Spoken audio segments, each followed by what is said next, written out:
अस्सलाम वालेकुम, hope your fine. देखिए, आज हम इस वीडियो में ये डिस्कस करेंगे। कुछ लोग कहते हैं कि हमें 10 से 20 डॉलर रोज़ का कमाना है, ट्रेडिंग से हमें ज़्यादा नहीं चाहिए। तो ये वीडियो उनके लिए है। तो मैं आपको बताऊंगा कि क्या इसकी रियलिटी है, क्या ये डूएबल है, क्या ये पॉसिबल है और या नहीं है तो क्यों है, नहीं है तो क्यों नहीं है। तो मैं आपको बिल्कुल कॉन्सेप्चुअल बेसिस पे ये चीज़ बताऊंगा, ठीक है।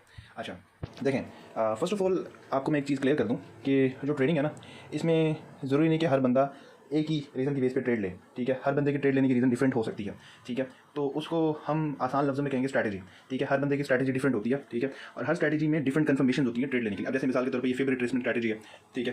फेवरेट ट्रेसमेंट स्ट्रैटेजी में होता ये है कि मार्केट आपको पता होता है कि अगर किसी अप ट्रेंड में है, फॉर एग्जांपल ये डाउन ट्रेंड में है, कितना नीचे आ सकती है वो। फॉर एग्जांपल ये 0.5 या 0.618 लेवल के पास आके यहाँ पे अगर आपको बुलिश सिग्नल दे रही है तो इट मीन आप यहाँ से आप जो है आपकी ट्रेड ले लेंगे, ऑब्वियस सी बात है, विद स्टॉप लॉस, ठीक है।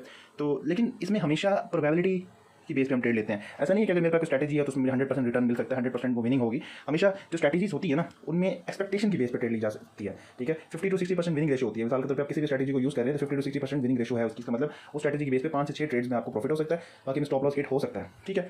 तो देखें, जब आपको एक चीज़ क्लियर कर दी गई है कि आप जितनी भी ट्रेड लेंगे, एनी स्ट्रैटेजी यू टेक, उसमें आपकी सारी ट्रेड में जो है आपको प्रॉफिट नहीं हो सकता, ठीक है। बहुत ही रेयर चांसेस हैं, और रेयर चांसेस हो भी सही तो कंसिस्टेंसी से ऐसा नहीं हो सकता, ठीक है। क्योंकि यहाँ पे इस मार्केट में जो है कोई कमाता है तो दूसरा लूज़ करता है। ऐसा नहीं हो सकता कि सारे कमाएं। जब सारे कमाएंगे तो लूज़ कौन करेगा, और कोई लूज़ नहीं करेगा तो सारे कमाएंगे कैसे, ठीक है।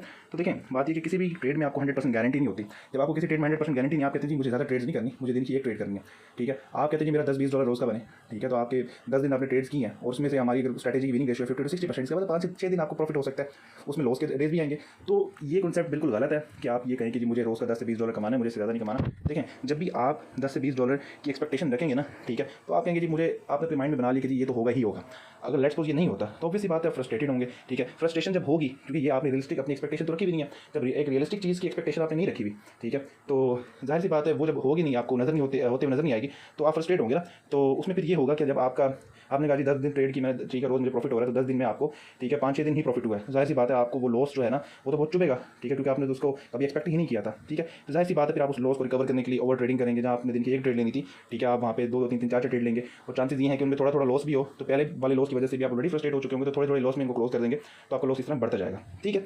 तो देखें, आपको कभी भी इस चीज़ पर फोकस नहीं करना कि मुझे रोज़ का प्रॉफिट बनाना है। आपको इस चीज़ पर फोकस करना है कि कोई भी स्ट्रैटेजी स्मार्ट मनी है, ICT है, प्राइस एक्शन ट्रेडिंग है, और यहाँ जो सपोर्ट रेजिस्टेंस की बेस पे ब्रेकआउट, फेकआउट, ट्रेंडिंग मार्केट, ठीक है। इसके अलावा आप जो है न्यूज़ की बेस पे, फंडामेंटल, टेक्निकल, किसी भी चीज़ की बेस पे जब भी ट्रेडिंग करेंगे, ऐसा हो ही नहीं सकता कि लॉन्ग टर्म में आपको कंसिस्टेंट सारी की सारी ट्रेड्स में प्रॉफिट हो। ऐसा नहीं होता, किसी में प्रॉफिट, किसी में लॉस, किसी में प्रॉफिट, किसी में लॉस, ठीक है। तो कोशिश ये करें कि आप वो स्ट्रैटेजी बैक टेस्ट करें, ठीक है, जिसमें 50 to 60% आपको विनिंग रेशियो मिल जाए, ठीक है। फिर आपका रिस्क टू रिवार्ड रेशियो जो है वो 1:2 हो, कि अगर आप मिसाल के तौर पे आप एक ट्रेड में 5 या 10 डॉलर का रिस्क ले रहे हैं, तो आपको कम से कम 20 डॉलर उसमें से मिले। तो इस सूरत में अगर आपकी 10 में से 5-6 ट्रेड्स भी विन होंगी, तो जाहिर सी बात है लॉस आपको पर ट्रेड 10 डॉलर का हो रहा है, और प्रॉफिट आपको पर ट्रेड 20 डॉलर का हो रहा है। तो जाहिर सी बात है एंड ऑफ द डे आप प्रॉफिट में होंगे, ठीक है, क्योंकि आप ज़्यादा प्रॉफिट बुक कर रहे हैं, कम लॉस बुक कर रहे हैं, ठीक है। और ये बहुत बड़ी जो है एक कॉन्सेप्ट है कि आप किसी भी ट्रेड से ये देखें सिर्फ कि आप लॉस कितना बुक कर रहे हैं और प्रॉफिट कितना बुक कर रहे हैं। डजंट मैटर कि कितनी जो है आपकी ट्रेड लॉस में जा रही है, कितनी प्रॉफिट में जा रही है, सिर्फ ये देखें जब आपको प्रॉफिट या लॉस हुआ तो कितना प्रॉफिट किया, कितना लॉस किया आपने, ठीक है। तो खैर, अगर कोई अभी आपको इस कॉन्सेप्ट की समझ नहीं आई तो आप इस वीडियो को अगेन देख लीजिएगा। देखें, कम्युलेटिव प्रॉफिट एंड लॉस को